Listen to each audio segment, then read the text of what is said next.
Greetings, everyone, and welcome to the Homeless Landlord Podcast, episode number 8. My name is Manuk. I am a full-time world traveler, and I'm making an attempt to get to every country.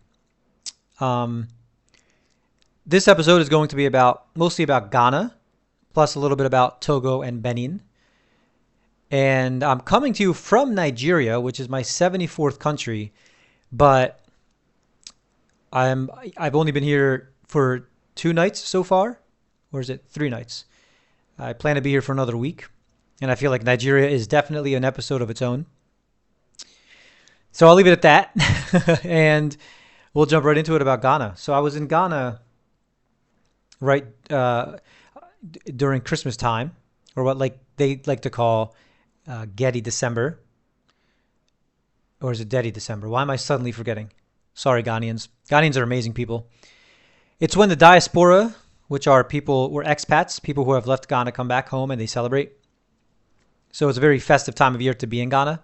I got very lucky to be there around this time of year. It was not planned.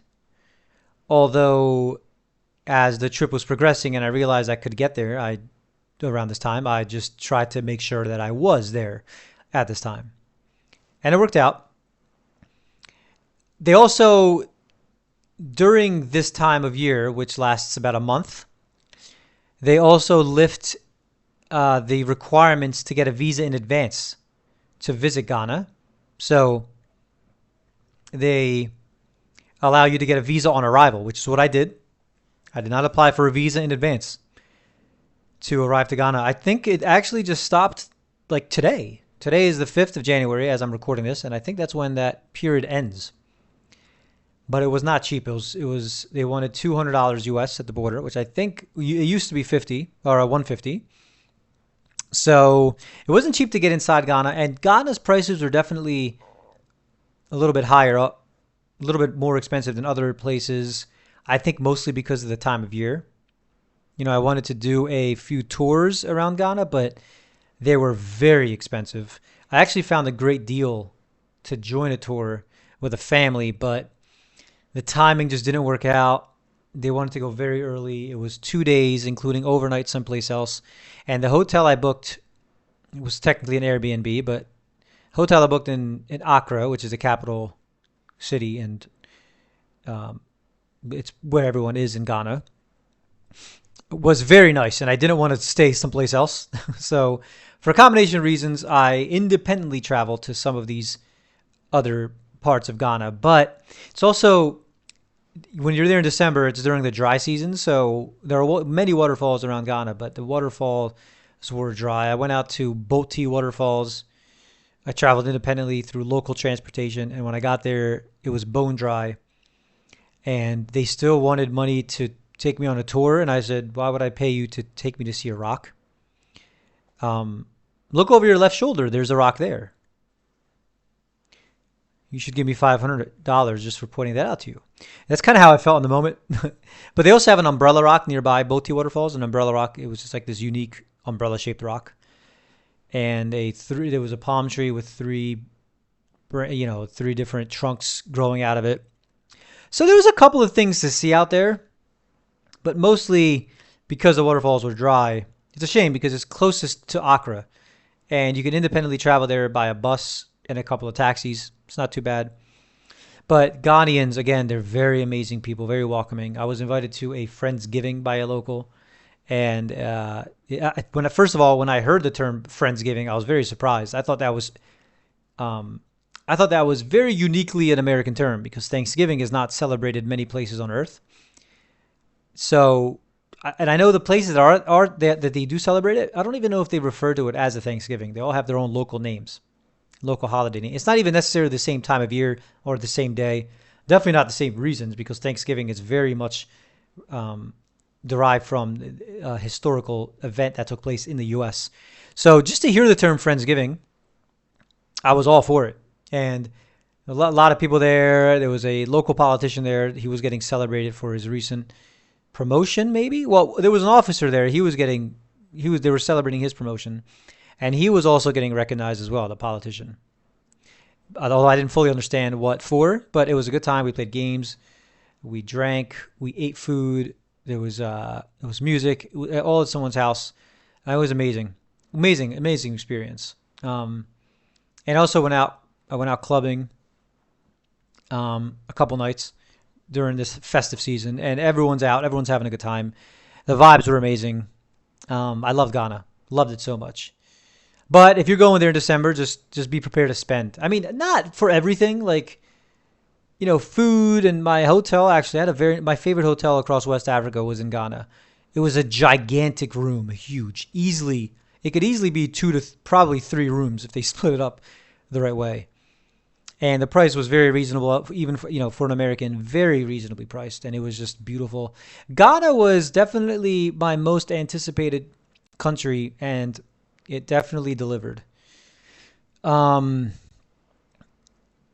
yeah, I would definitely go back because I want to do more in Ghana. I want to go out to Wali Waterfalls, which is the highest waterfall in Ghana. But again, because of the dry season, like I heard it was still flowing, but I don't think it's flowing that much. It's definitely, I think it's 5 hours away from Accra. It's an adventure to get out there, and then you go through the mountain region. I wanted to go to the mountains. I didn't get the opportunity. I wanted to rent a car, but car rental prices are also insane during this time of year. So, you have to be smart, and you have to, I still did enough things in the Accra area where I was satisfied with my visit to Ghana, and even like just outside the Accra region. But I would definitely revisit, not during the dry season, and go out to see the nature highlights of Ghana. Um, yeah, and then Togo and Benin. So to get into Togo should be quick and easy, but there was a hiccup at the border.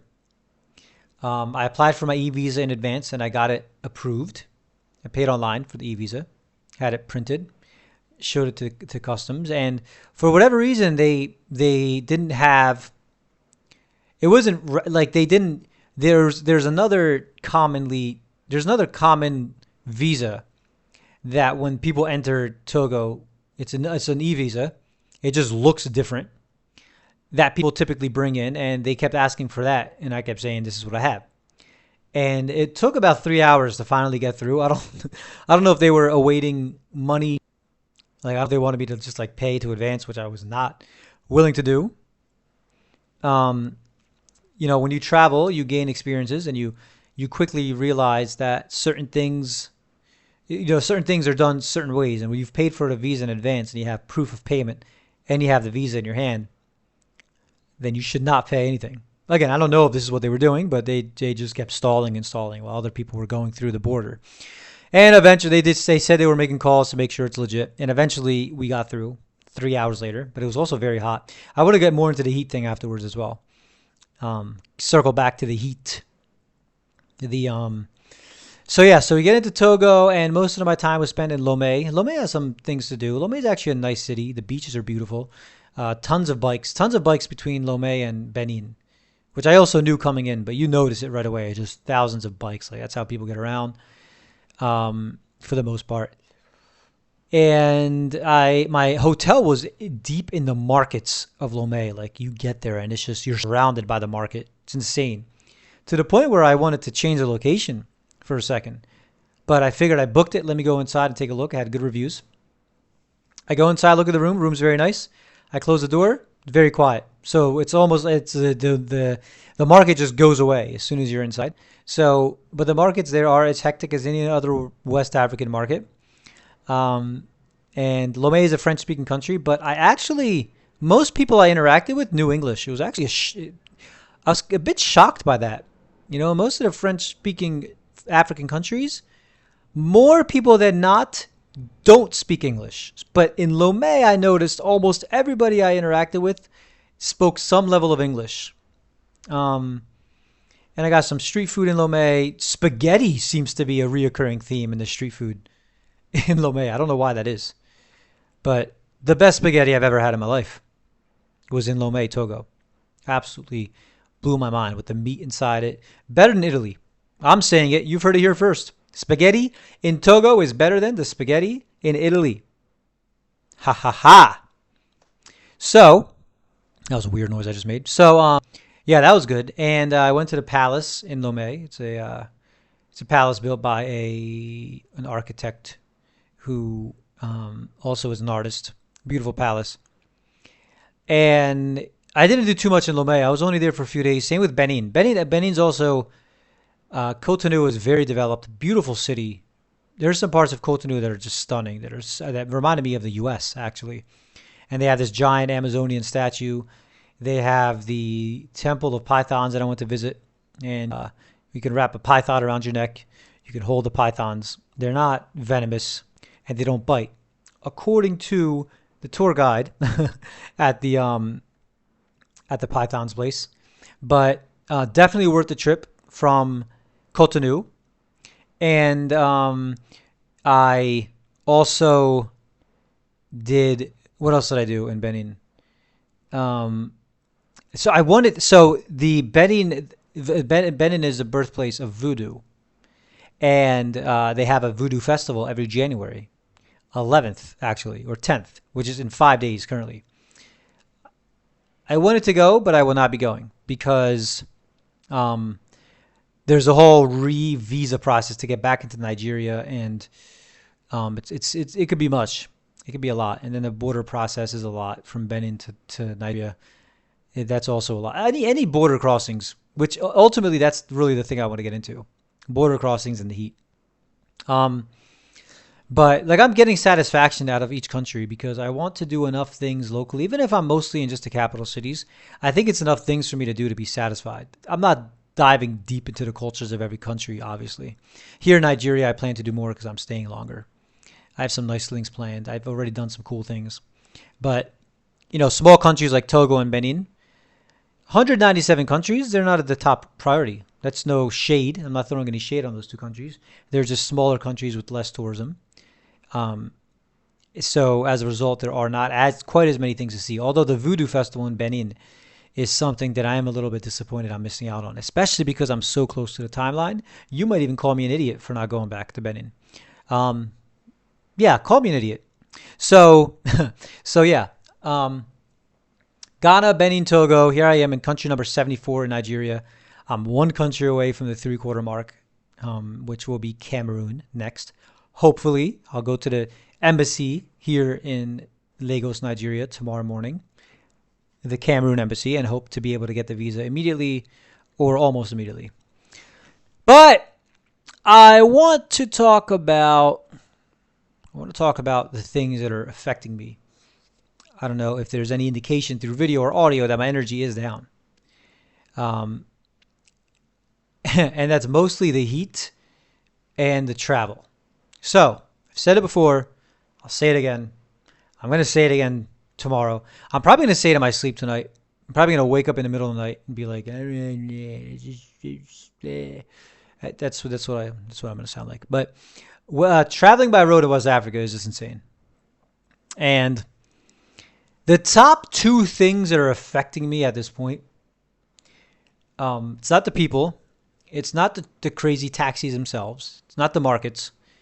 It's not any of the crazy factors that are actually unique to West Africa. It's actually the heat that I think I mentioned in my last podcast.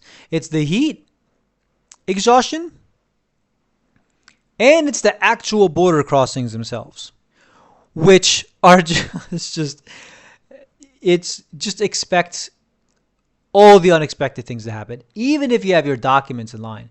Now, I will say the crossing from Togo into Benin was the smoothest I've had all across West Africa.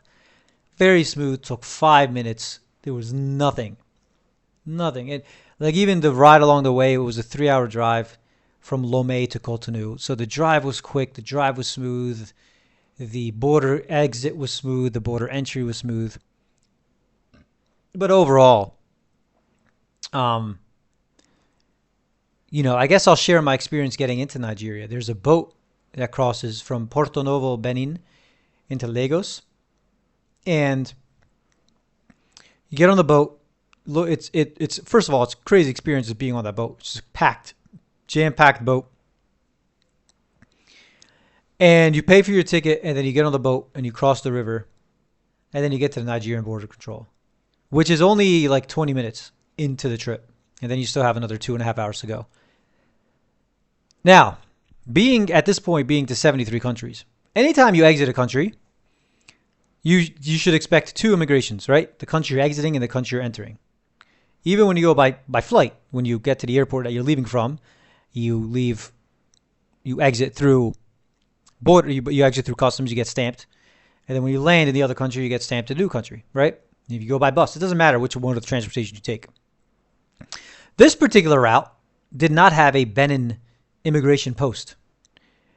It simply had the Nigerian immigration post. So when we get to the Nigerian immigration post, and I get off the boat, I show them my visa and my documentation, and they say everything's good. But where's your Benin exit stamp? And I say, well, I don't. I was like, well, first of all, I'm surprised. Like, where is the Benin immigration? Why is there not? Is there not an immigration? I mean, it's not up to the Nigerian police. It's a different country. But the point is, they're the only ones there. So I was like, well, where's the Benin immigration post? And like, well, it's not here. I was like, well, oh crap, what do we do?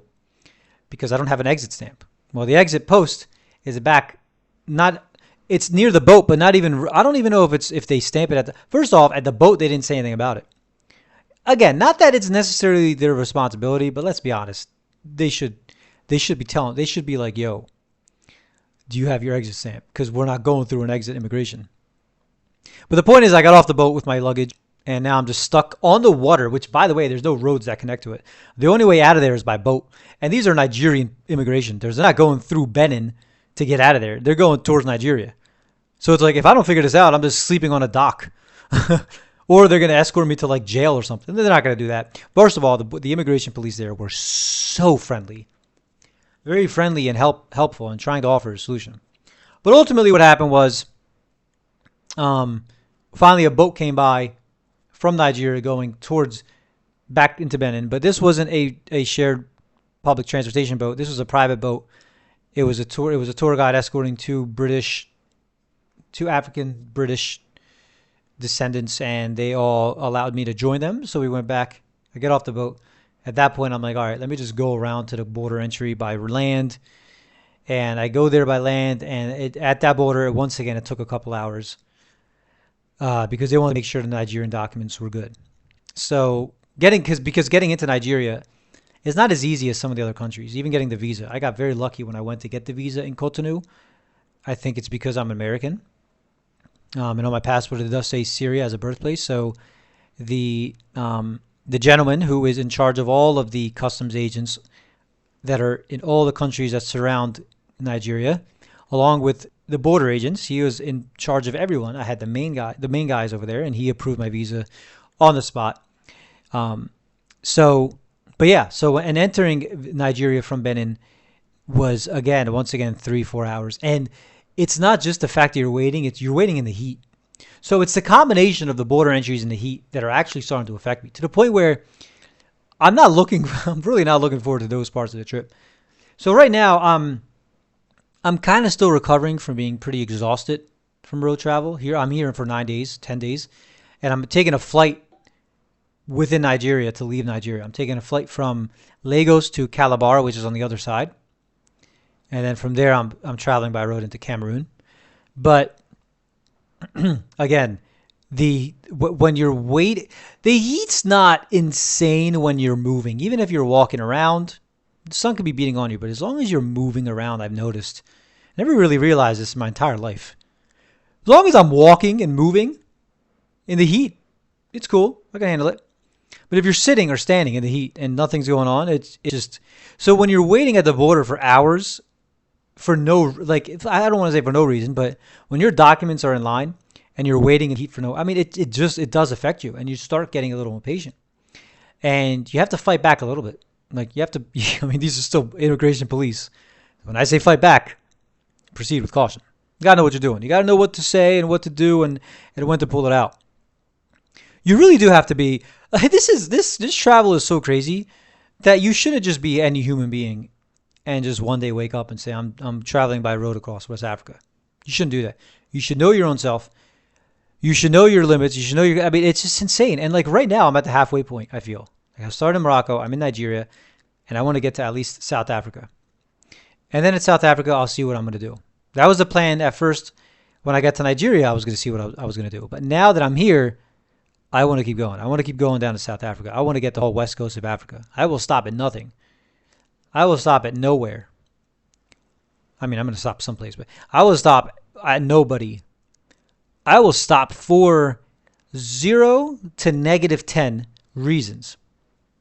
Or I will stop for 0 reasons. No, wait. Let me say that sentence without all the extra stuff to see if it makes sense. I will stop at nothing. Nothing meaning reasons. Okay, we're going to stop talking out loud now and remember that we're on a podcast. I will stop at nothing to get to where I want to get to, which is at least South Africa at this point, which leaves to go Cameroon, Equatorial Guinea, Gabon, Sao Tome, which is not easy to get to. It's an island country that's actually very expensive to fly into. There's some other ways you can get there, and I'm looking into it now. Both Congos, and then Angola, Namibia, and South Africa. And then when you get to South Africa, there's 2 countries within South Africa. I believe it's Lesotho and Eswatini. And then there are a couple countries north of South Africa that might also be in the mix. Maybe Zimbabwe, Mozambique, Zambia. We'll see. But point being, we still got a long way to go. I feel like I'm right around halfway through this West Africa trip. And we're surviving. We're making it. We are making it. We are, as long as we can continue to survive the heat. This place I have now is a nice hotel here in Nigeria with the air conditioner blasting. It feels so good. The bed is so comfortable. I got my TV set. I'm chilling at the end of the day here. I am making sure I get enough rest. I've been oversleeping every day with no intentions to slow down over the next week. And yeah, it's exhausting and it's mentally draining to be able to put up with so much. But when I look back at some of the things I've already experienced here in West Africa, I think, man, for me to be able to maintain my physical health, not get sick at all, not get hurt, not lose anything, not break anything. My mental health is still very strong. I haven't even my stomach's been very strong. For me to be able to endure all this as a solo American traveler and still be at the top of my game, first of all, you guys should probably tip me. You guys can go on Cash App and Venmo and Zelle. There's some African apps I can send to you. You guys should just send me all your money in appreciation for what I've been able to do for you. And let me just stop. But you can send me money if you want. But to be able to do all this, like I'm actually quite proud of myself because I didn't know I had the ability. I didn't know I had the ability to maintain this level of crazy for this long. And I still feel very blessed to be able to do this because not only do I know that most people can't travel this way, but I also realize, when I say this way, I mean with like the freedom of time. But I also know that most people would not be able to handle this type of lifestyle if they're not used to it for this long of a period of time. I've been out here 2 months. It feels like I've been out here for 8 months. Now, that's not unique to West Africa. That's not me saying it's been torture, so it feels like a long time. I always feel like time slows down when I'm traveling. And that's different out here. So, but specific to this situation, the fact that I've been enduring this much and that it feels that it's been going on for this long, to me, I'm going to pat myself on the back tomorrow morning when I wake up. I'll do it.